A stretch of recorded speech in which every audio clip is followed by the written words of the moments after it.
Hey everybody, today we are talking about the best video settings for the GoPro Hero 7 Black. I would like to say right at the beginning that of course there aren't the perfect settings that are ideal for all situations. Nevertheless, it makes sense to have a sort of default setting that you only change in very specific situations. In this video I will show you how my preferred settings look like and in which cases I would change them. At a later time I will make videos about the best settings for photos and time-lapses on the Hero 7. If you're interested, don't forget to subscribe to the channel. So have fun with this video.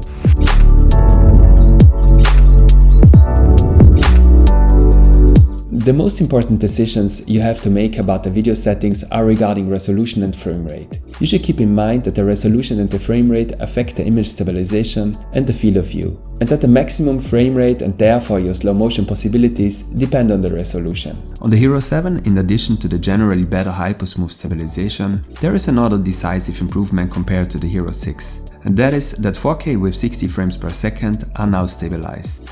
It's fantastic that this resolution and frame rate does not only support the standard stabilization, but also the much better hyper-smooth stabilization.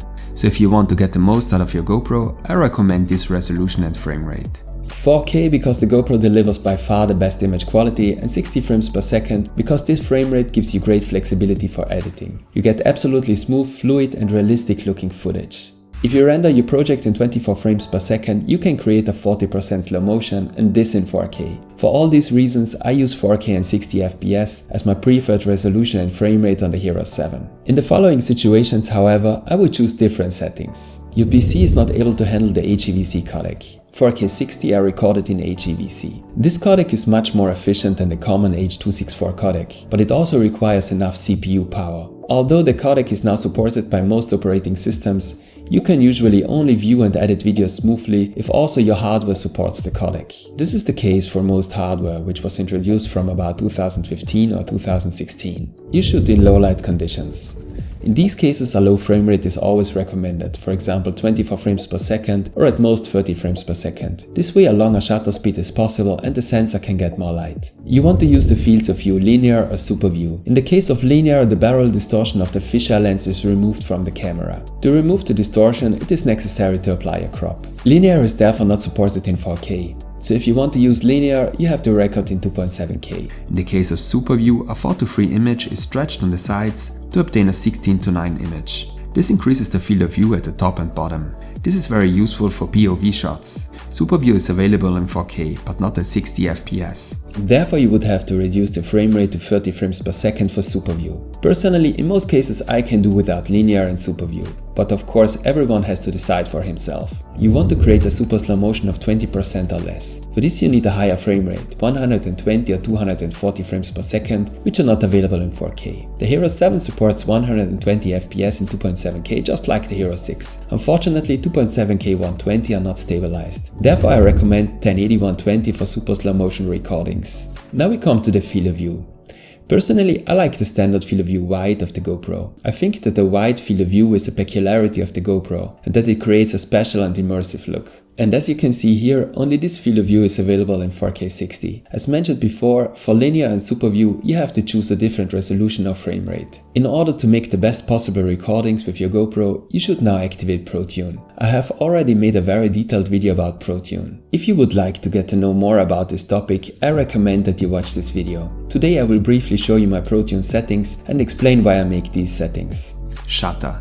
With the shutter speed you set exposure time. I leave the shutter speed on auto, because for the purpose of an action cam, it rarely makes sense to set the shutter speed manually. Exposure value compensation. With exposure value compensation you can make the image darker or brighter. It makes sense to set a slightly negative value, for example minus 0.5. This prevents bright areas in the image from being overexposed and burning out.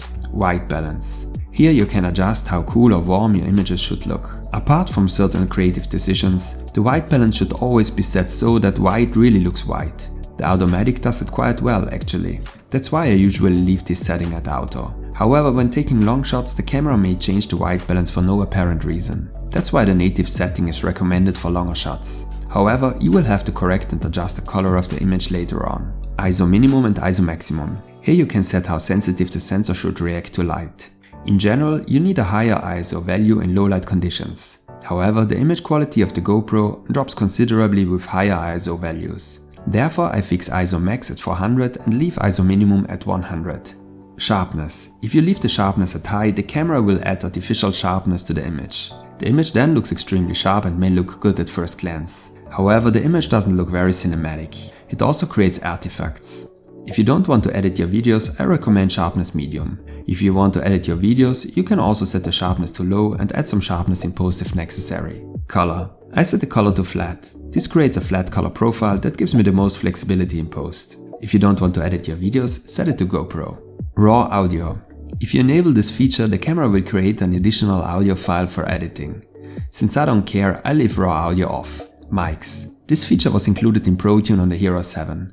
In strong winds, the GoPro will deactivate strongly affected microphones. Therefore, it is no longer guaranteed that the camera will record in stereo. You can choose here whether the camera should make this decision autonomously or always activate the stereo sound and accept the wind noise. I leave this setting on auto. So let's recap. Resolution and frame rate, 4K and 60 frames per second as default settings. But there are a number of exceptions. Field of view, wide.